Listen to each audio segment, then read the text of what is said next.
Hello friend, আমার GM football training online 91 পক্ষ থেকে তোমাদের সামনে একটা ভিডিও নিয়ে চলে আসলাম। আমি অনেক দিন পরে ভিডিও দিয়েছি, প্রায় 80-90 দিন, অর্থাৎ তারও বেশি হতে পারে। তারপরে আমি একটা ভিডিও তোমাদের সামনে নিয়ে চলে এসেছি। এই ভিডিওয় তোমাদের সামনে আমি তুলে ধরতে চেয়েছি স্পিড কীভাবে বাড়ানো যায়, অর্থাৎ গতি তোমার কীভাবে বাড়াবে সেটাই আমি প্র্যাকটিসের মধ্যে তুলে ধরেছি। প্র্যাকটিসগুলো দেখো আর করলে পরে তোমার স্পিড বাড়বেই। আর আমার ভিডিওটা ভালো লাগলে লাইক শেয়ার সাবস্ক্রাইব করে দেবো প্লিজ। এই হার্ডেল জাম্পের মধ্যে দিয়েও স্পিড বাড়ানো যায়। তোমরা এই হার্ডেল জাম্প সপ্তাহে 1 থেকে 2 দিন করে দেখো, তাহলেই বুঝতে পারবে যে হার্ডেল জাম্পের মাধ্যমে স্পিড বাড়ানো যায়। এই হার্ডেল জাম্পগুলো তোমরা করলে পরে দেখবে তোমরা উপকার পাবে। যাদের স্পিড কম আছে হার্ডেল জাম্পের মাধ্যমে দিয়ে তাদের স্পিড বেড়ে যাবে। আর ম্যাক্সিমাম সপ্তাহে 2 দিন করে করো, 2 দিন করে জাম্প করো। আর 10টা করে এক সেটে 10টা করে জাম্প করো। এটা থামবে না, জোড়া পায়ে জাম্প করতে করতে চলে যাবে। যেভাবে দেখাচ্ছি এইভাবে করবে। এবারে আমরা আসছি হার্ডেলস জাম্পের দ্বিতীয় সেট, অর্থাৎ আগেটা কি করছিলাম, জোড়া পায়ে জাম্প করতে করতে চলে যাচ্ছিলাম, এটা সাইড বাই জাম্প করতে করতে চলে যাব। এইভাবে তোমরা প্র্যাকটিসটা এক সেটে 10টা করে রাখবে, সপ্তাহে 2 দিন করে করো। এইভাবে প্র্যাকটিসটা করলে তোমাদের স্পিডের ইমপ্রুভ হবে। যদি স্পিড কম আছে তাহলে স্পিড বেড়ে যাবে। হার্ডেলস জাম্প 10টা করে করো এক সেটে, এইভাবে করলে স্পিড তোমাদের বাড়বেই। এটাকে বলে জিগজ্যাগ, অর্থাৎ একবার ভিতরে ঢুকবে স্টিকে, একবার বাইরে, মানে একবার ইন একবার আউট। এইভাবে এই প্র্যাকটিসগুলো করো। এই প্র্যাকটিসগুলো করলে স্পিড বাড়বে।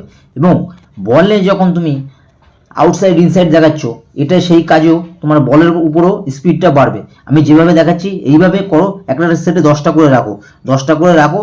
দেখবে যাদের বল নিয়ে স্পিড কমে যায়, বল নিয়ে যখন ইনসাইড আউটসাইড করো, এইটা করলে পরে তাদের ইনসাইড আউটসাইডে স্পিড বেড়ে যাবে। এক সেটে 10টা করে রাখো।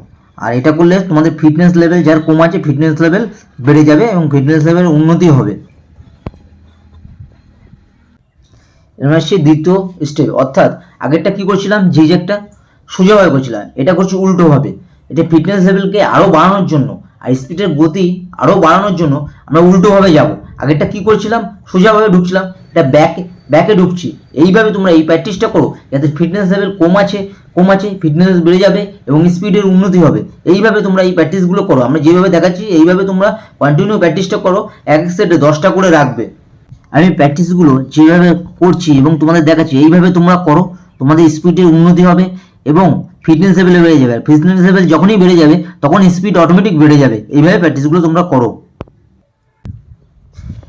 এই প্র্যাকটিসটা হচ্ছে স্পিডকে বাড়ানোর জন্য খুব কার্যকরী। এটা হচ্ছে লং স্টেপ। এটা কি লং স্টেপ কী করছি, ছোট ছোট মিনি হার্ডেলসগুলোকে সাজিয়ে নিয়েছি, তার মধ্যে দিকে লং স্টেপে দৌড়িয়ে যাচ্ছি। এইভাবে তোমরা এই প্র্যাকটিসটা করো। এই প্র্যাকটিসটা করলে যাদের স্পিড কম আছে তাদের স্পিড বেড়ে যাবে।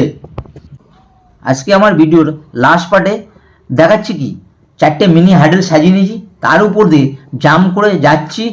এক স্টেপে দেখো, জাম্প করছি আবার যাচ্ছি, জাম্প করছি যাচ্ছি, এক স্টেপে নিচ্ছি। এইটা হচ্ছে স্পিড বাড়ানোর জন্য খুব কার্যকরী। অর্থাৎ এটা বডি যাদের ভার হয়ে গেছে সেই বডিটা হালকা করার জন্য এই প্র্যাকটিসটা। হালকা করলে পরে স্পিড বাড়বে, কারণ যখন তোমার বডি ভার হয়ে যায় তখন আর বডি ওঠে না, তখন স্পিড কমে যায়। আর এইভাবে প্র্যাকটিসটা করো, প্র্যাকটিসটা করলে স্পিড বেড়ে যাবে।